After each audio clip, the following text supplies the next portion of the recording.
Bonjour à tous et bienvenue au numéro 14 de la saison 2 de l'hebdo des Herbiages par Kedge. Un numéro un peu particulier parce que pour tout vous dire, notre studio est occupé par les habitants de la Nouvelle-Capenna. Pour ceux qui jouent à Magic, qui savent de quoi je parle. Les autres, voilà, sachez qu'il y a une extension de Magic et qu'on est en train d'ouvrir un tas de boosters. Du coup, un numéro qui est tourné dans l'entrepôt avec beaucoup de grosses boîtes. On démarre tout de suite.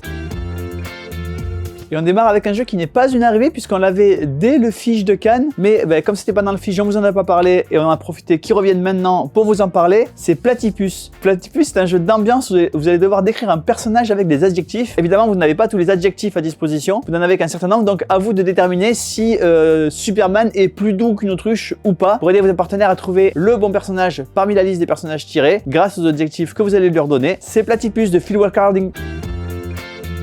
Et on continue avec un jeu de quiz qui s'appelle The Decades. Dans The Decades, le principe est simple, on vous donne un événement, un objet, un film, un album, une chanson, et vous devez trouver dans quelle décade ou dans quelle année cet événement, ce film ou cette chanson sont sortis. C'est donc un pur jeu de quiz qui se joue en équipe, c'est The Decades.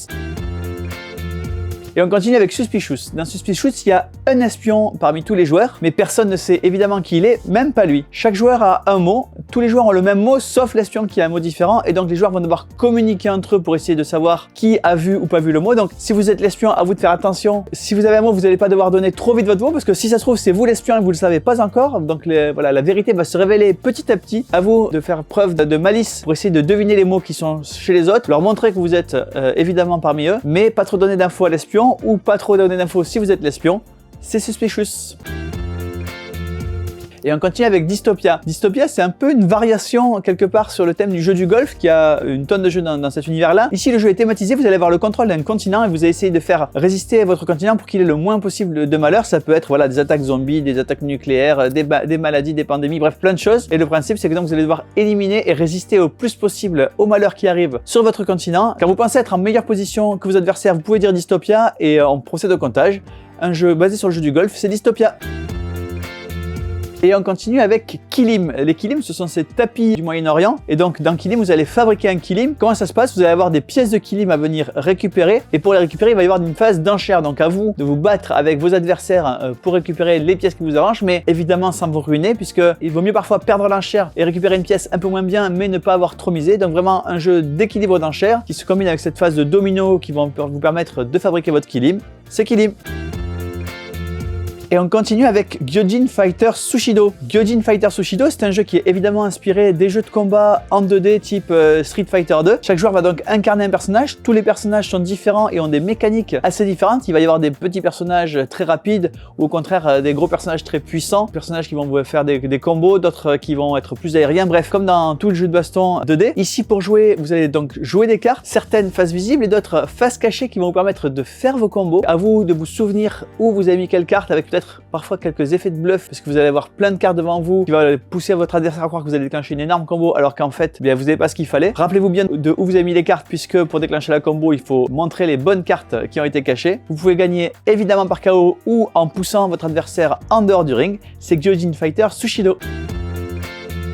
Et décidément, la thématique des jeux de baston est à la mode puisque voici Martial Art. Dans Martial Art, comme dans Gyojin Fighter, vous allez avoir des combattants différents, donc avec chacun leurs points forts et leurs points faibles. Ici, dans Martial Art, vous allez jouer dans une arène, c'est-à-dire que vous allez pouvoir vous déplacer dans un univers en pseudo 3D. Vous allez d'ailleurs pouvoir faire des combats en 1 contre 1, mais aussi en mêlée, en 2 contre 2 ou en seul contre tous. Ici, deux niveaux de difficulté. Vous avez le niveau ceinture blanche avec des règles relativement plus simples et le niveau ceinture noire plus avancé. Dans tous les cas, vous allez tenter de focaliser vos attaques sur la tête de vos adversaires ou sur leur bras gauche, bras droit, jambe gauche, jambe droite, et inversement vos adversaires vont se défendre ou attaquer de la même façon. Vous pouvez gagner soit par un KO absolu en mettant une partie du corps de votre adversaire à mal, soit par un KO technique avec une somme totale de dégâts.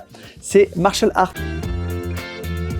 Et on continue avec une nouvelle collection de jeux d'enquête chez Eden Games. Le principe de la collection, c'est que vous avez une boîte complète avec du matériel à l'intérieur, mais également l'accès à des sites internet et à du matériel multimédia. Donc dans chaque cas, vous allez devoir mener une enquête complète avec des questions qui vous sont posées au début de l'enquête et à vous de les résoudre. Vous êtes encouragé évidemment à utiliser internet et vos téléphones portables pour rechercher des éléments. Également utiliser évidemment le matériel qui est dans la boîte. Vous en avez pour 1h30 à 2h30 par enquête. Vous avez l'affaire Bourg-Petit où il y a un meurtre qui a été commis au milieu d'une fête de village et vous avez le diadème d'Amaryllis où des voleurs ont volé un diadème et ils l'ont remplacé par des fleurs. Donc évidemment deux enquêtes un peu différentes, mais la mécanique reste la même. Vous avez du matériel, vous vous sentez vraiment comme un enquêteur. C'est la nouvelle collection d'enquête de Eden Games.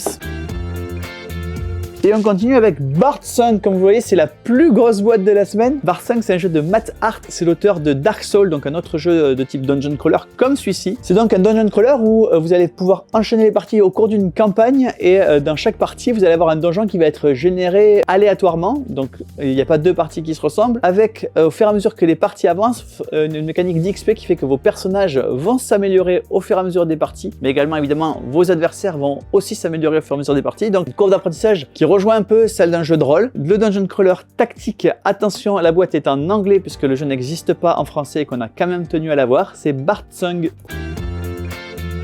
Autre grosse boîte, la deuxième plus grosse boîte de la semaine, c'est The Everrain. Everrain, lui aussi, c'est un jeu de type dungeon crawler de Adam Smith, rien à voir avec l'économiste, mais plutôt l'auteur de Village Attacks, donc lui aussi un spécialiste du genre. The Everrain, c'est un dungeon crawler qui va vous plonger dans un monde plutôt nautique. Vous allez avoir le rôle de pirates qui vont lutter contre les grands anciens sur la mer. Donc évidemment, pas mal de matériel en campagne là aussi, beaucoup de combats et des combats potentiellement extrêmement différents puisqu'ils peuvent avoir lieu d'un bateau vers l'autre, entre bateaux ou même à l'intérieur du même bateau. Donc vous allez constituer votre équipage pour ce jeu évidemment coopératif de 1 à 5 joueurs. Et comme un bonheur n'arrive jamais seul, en plus de Everrain, il y a pas mal de matériel additionnel, donc des nouvelles figurines évidemment avec des nouvelles factions, que ce soit des nouveaux personnages ou des nouveaux adversaires. Et évidemment, à chaque fois, les figurines et les cartes qui vont avec, jusqu'au Undergod, puisque je vous ai dit que vous allez affronter des grands anciens. Donc bien voilà le plus grand des grands anciens, le dieu sous-marin. Et tout ça, évidemment, c'est dans un PK Game Pack à tarif promotionnel. Et on continue avec le Conseil des 12 qui, comme son nom l'indique, est la suite du Roi des 12. Alors, je dis la suite, ce sont deux jeux bien séparés et qu'on peut jouer indépendamment. Vous n'avez pas besoin de connaître le Roi des 12 pour jouer au Conseil des 12. La mécanique de jeu est la même, c'est-à-dire que vous avez cette même mécanique où vous allez tourner un dé sans jamais le jeter. C'est pas un jeu où le dé sert d'aléatoire, mais plutôt voilà, qui sert de marqueur. Sauf que le Roi des 12, c'était un jeu compétitif où vous faisiez plein de coups fourrés. Le Conseil des 12, c'est un jeu coopératif où vous avez des objectifs en commun et des défis à remplir ensemble. D'une même mécanique est sorti un jeu complètement différent. Le Conseil des 12, même mécanique que le Roi des 12, mais coopératif.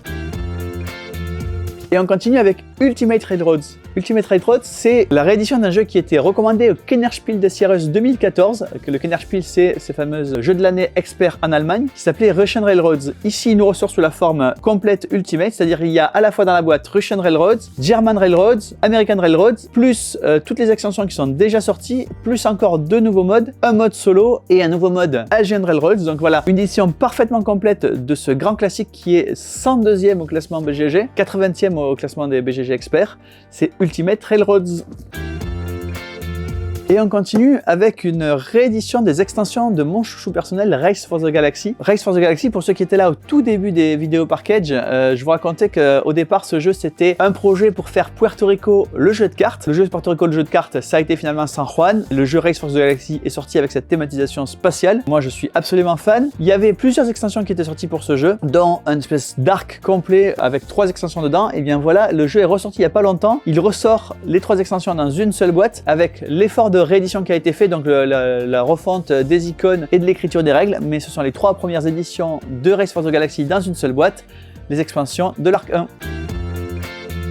Et on continue avec une nouvelle extension pour le jeu Talisman, le jeu des quêtes magiques. Ce jeu où vous allez visiter pas mal d'univers fantastiques et vivre pas mal d'aventures. Ici dans cette boîte, vous allez visiter les Hautes Terres. Qu'est-ce qu'il y a? Il y a une nouvelle région, évidemment les montagnes. C'est le royaume des aigles, donc 100 nouvelles cartes de rencontres, de trésors et plein d'autres choses à faire dans ces Hautes Terres. Mais également 6 nouveaux personnages, avec évidemment leurs figurines pour jouer des nouveaux héros qui viennent des Hautes Terres. Talisman, les Hautes Terres. Et on continue avec 3 nouvelles extensions de Tainted Grails. Tainted Grails, c'est un des gros succès de l'année 2021. Donc il était normal que les extensions arrivent. Les 3 extensions, vous avez Écho du passé. Dans Écho du passé, vous avez l'histoire de 13 personnages, les fameux 13 personnages qui font le jeu Tainted Grails. Pour chaque personnage, il y a donc une histoire avec voilà, ses souvenirs et également la possibilité de débloquer une capacité spéciale grâce à un scénario adapté. Mais également l'âge des légendes. Alors dans l'âge des légendes, ce sont 2 nouvelles campagnes pour Tainted Grails. La première se passe 600 ans avant les événements de Tainted Grails. Et donc va vous permettre de découvrir comment s'est fondé Avalon, et la seconde a lieu 400 ans après, qui va donc vous permettre de découvrir la suite des événements. Vous avez dans cette boîte entre 30 et 40 heures de jeu pour jouer toutes les campagnes, et puis également une autre boîte avec les monstres d'Avalon. Là-dessus, il n'y a pas de contenu éditorial, mais par contre, vous avez des magnifiques figurines pour tous les monstres d'Avalon pour vous immerger encore davantage dans Tainted Grail. Et comme d'habitude, tout ça rejoint un PK Game Pack avec le jeu de base qui est nécessaire bien sûr pour jouer avec toutes ces merveilles, et les 3 extensions. Et on continue avec un jeu pour les vraiment tout petits à partir de 6 mois ou 1 an. C'est un dé pour les premiers mois. Alors c'est pas à proprement parler un jeu. En réalité, vous allez avoir une collection d'images adaptée évidemment aux tout petits, que vous allez glisser dans un dé en mousse. Le petit joueur va pouvoir lancer le dé, tomber sur l'image et il va devoir dire quel est l'objet ou l'animal qu'il voit, ou s'il est vraiment petit, faire le bruit qui correspond à l'animal. Donc voilà, il n'y a pas de points à gagner, il n'y a pas de règles complexes. L'idée c'est vraiment d'amener le tout petit à exprimer ce qu'il voit et à faire le point entre un son et un mot. C'est le dé des premiers mots. Nouvelle collection, ou plutôt 2 nouvelles collections de jeux pour enfants qui rejoignent le catalogue Park-Edge. Ce ne sont pas à se proprement parler des nouveautés, mais ce sont des jeux qui sont nouveaux chez nos distributeurs et donc on va pouvoir intégrer dans notre catalogue. Vous avez tout un tas de jeux vraiment pour les petits, depuis Boucle d'Or et la revanche du chaperon rouge, en passant par un jeu de pirate magnétique. Vous allez devoir lui faire un parcours à votre pirate, mais aussi les 3 petits cochons. Un jeu où vous allez reconstituer une ville, un casse-tête logique. Également un jeu de manipulation, vous allez devoir nourrir un monstre avec des baguettes. Donc vous allez prendre des objets dans vos baguettes et les amener jusqu'à la bouche du monstre. Loup trouve tout, vous allez avoir un système de reconnaissance. Donc vous allez chercher un objet donné sur le plateau. Et un jeu pour jouer avec ses émotions. Donc je découvre les émotions qui vont vous permettre évidemment d'exprimer les différentes émotions possibles pour un enfant. Donc voilà 2 nouvelles collections chez Park-Edge. Et voilà, le numéro 14 de l'Hebdo des Park-Edge, c'est terminé. Vous avez vu beaucoup de boîtes et d'énormes boîtes. J'espère que vous avez de la place chez vous pour accueillir tout ça. Et moi, je vous dis à la semaine prochaine.